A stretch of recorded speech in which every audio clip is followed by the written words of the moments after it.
A friend asks for a favor at the worst possible moment. You're exhausted. Your phone is buzzing. Your to-do list is drowning you. And yet, there it is, that automatic smile. Sure, I can help. Your mouth agrees before your mind even wakes up. But later, when the door closes and the smile fades, you feel it. The tight chest, the quiet resentment, the invisible exhaustion of living for other people. Why does saying no feel dangerous? Why does disappointing others feel worse than disappointing yourself? This is the hidden trap of people-pleasing. You don't just lose time, you lose identity. And it doesn't start today, it begins years earlier, in childhood moments you barely remember, when you learned that being good meant being quiet, helpful, soft, agreeable. When your nervous system discovered a painful truth.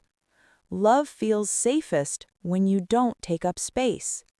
But something inside you is changing now.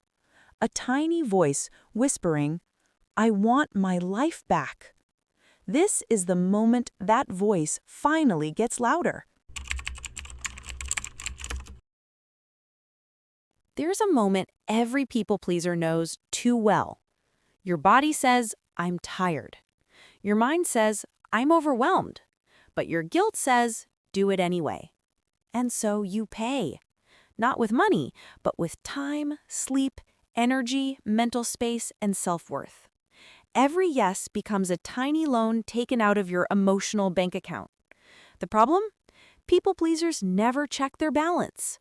You don't notice the debt until you're emotionally bankrupt, lying awake at night, replaying conversations, worrying someone is upset, apologizing for things you didn't even do wrong. This isn't kindness. This is fear wearing a friendly mask. Fear of making others uncomfortable. Fear of conflict. Fear of being seen as difficult.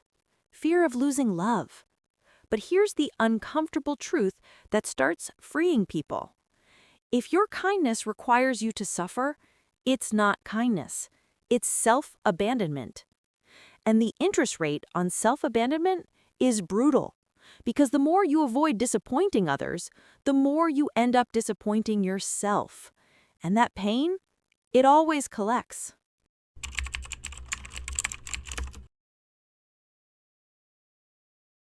Picture the earliest version of you. Small, soft-voiced, wide-eyed. You hadn't learned to overthink yet. You simply watched the adults around you and asked one silent question. What keeps me safe here? For some kids, safety came from being loud, bold, expressive. For others, it came from disappearing. Maybe conflict in your home felt dangerous. Maybe anger made your stomach twist. Maybe love felt conditional, something you had to earn with obedience, helpfulness, and silence. So you learned a survival strategy. If I keep everyone happy, I won't get hurt. Fast forward to adulthood, and that old strategy is still inside you, loyal, automatic, and outdated. Your brain doesn't know you're grown now. It still thinks approval is protection. It still believes rejection equals danger. But here's the truth your childhood self never got to hear. You are not responsible for managing anyone else's emotions. Not your parents, not your friends, not your partner, not strangers, not coworkers. And the moment you understand this, the people-pleasing spell begins to crack. Because what kept you safe then is now the very thing keeping you small.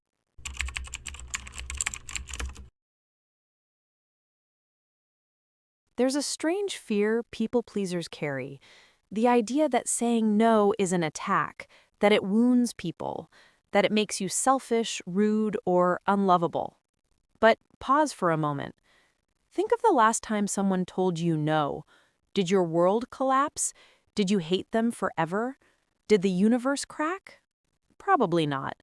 So why does it feel catastrophic when you're the one saying it? Because your nervous system still treats boundaries like explosions. Your heart races, your throat tightens, your voice shrinks. You feel guilty for prioritizing your own life, as if having needs is a crime. But here's the shift that changes everything. A boundary is not a weapon. A boundary is a direction. A boundary is information. A boundary is clarity. A boundary is self-respect. It does not hurt healthy people. It only offends those who benefit from your silence. Once you understand this, no becomes much less scary. It stops being a conflict and starts becoming a filter, a way to separate people who value you from people who only value your compliance. And for the first time, you feel a quiet, powerful realization growing inside you. Protecting your energy is not selfish. It is sacred.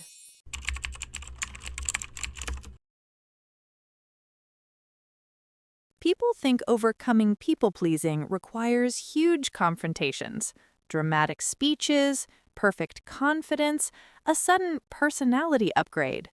But the real transformation begins with something much smaller: micro-boundaries. Tiny phrases, quick corrections, small acts of self-respect that gently retrain your nervous system. Like, "I can't do it today. Let me get back to you. I don't have capacity. That doesn't work for me. No, thank you. I'm logging off now. I'm not available for that." These aren't aggressive. They're not confrontational. They're simply honest. Each micro-boundary is like doing one push-up for your self-worth. Easy at first, but powerful when repeated. And something amazing happens when you start using them. Your anxiety drops, your energy rises, your relationships shift from draining to balanced. People start respecting the limits you finally show them. Most importantly, you begin to trust yourself again, not because you changed who you are, but because you finally stopped abandoning who you are. And that tiny, quiet act of honesty is the beginning of emotional freedom.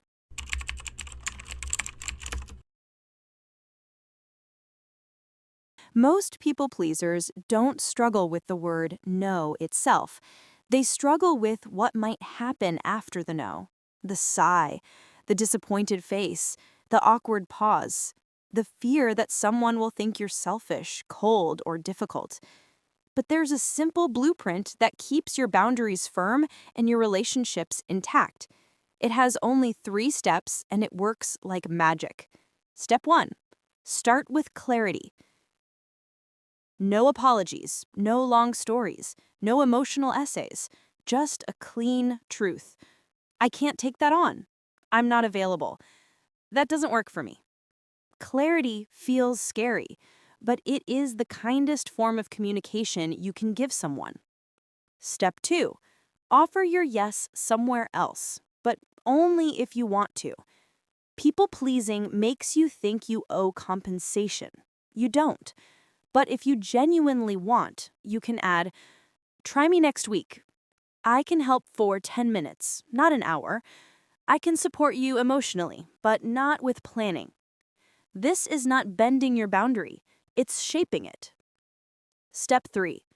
Hold the silence. This is the hardest part. After you say your boundary, your body wants to panic-fill the silence with explanations. But silence is not danger. Silence is space for the other person to adjust. If they're healthy, they will. If they're not, their reaction is information. You're not responsible for their disappointment. You're responsible for your life. And the moment you master this blueprint, saying no stops feeling like a collapse and starts feeling like coming home to yourself.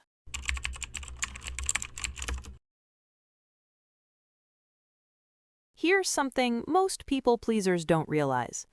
One honest boundary doesn't just protect you, it transforms your entire world. When you finally stop bending, overextending, and apologizing for existing, your stress decreases. Your energy multiplies. Your relationships reveal their true colors. Your creativity and focus return. Your confidence grows quietly, like roots digging deep under the surface. And here's the magical part. Other people start adjusting automatically. Those who respect you, step forward. Those who take advantage, step aside. And you stop carrying emotional baggage that isn't yours. Boundaries are contagious. The more you enforce them, the more permission you give others to enforce their own. The more you value yourself, the more the world values you. It's not selfish, it's evolutionary.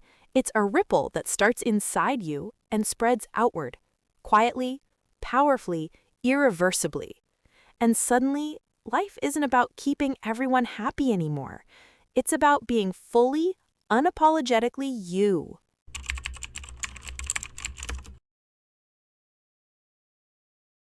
Imagine this.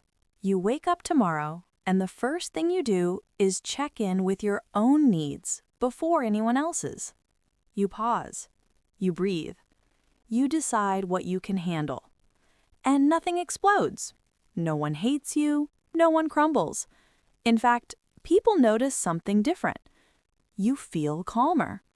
You smile more. You are fully present, not for them, but for yourself. This is the quiet revolution of people-pleasing recovery. It isn't loud. It doesn't require permission.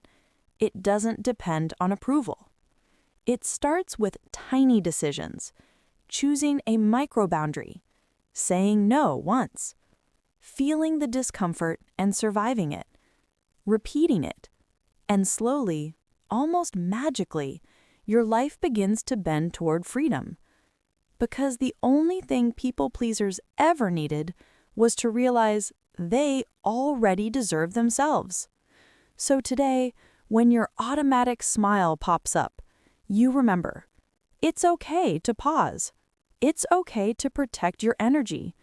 It's okay to choose yourself. This is the ultimate act of courage, and it's yours for the taking.